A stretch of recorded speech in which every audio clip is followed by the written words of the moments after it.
November 19th international men's day సందర్భంగా విమర్శలు కాదు కొన్ని వాస్తవాలు మాట్లాడుకుందాం.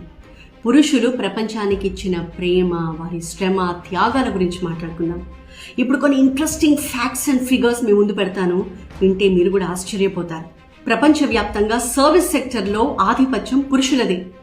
Transport, security, electricity, sanitation, logistics, water ఈ డిపార్ట్మెంట్స్లో 78% ఉద్యోగాలు పురుషులే చేస్తున్నారు. ప్రపంచంలో అత్యంత ప్రమాదకరమైన ఉద్యోగాలు కూడా అధికంగా పురుషులే చేస్తున్నారు. Mining, construction, fire fighting, heavy electric works ఇవన్నీ కూడా 90% పురుషులే చేస్తున్నారు.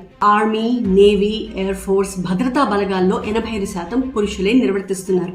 నిర్మాణ రంగం అంటే రోడ్లు, వంతెనలు, పవర్ గ్రిడ్లు, డ్యాంలు వీటి నిర్మాణంలో కార్మికులుగా 97% మంది పురుషులే ఉన్నారు. ప్రపంచ ఆర్థిక వ్యవస్థలో పురుషులదే ప్రధాన భాగం.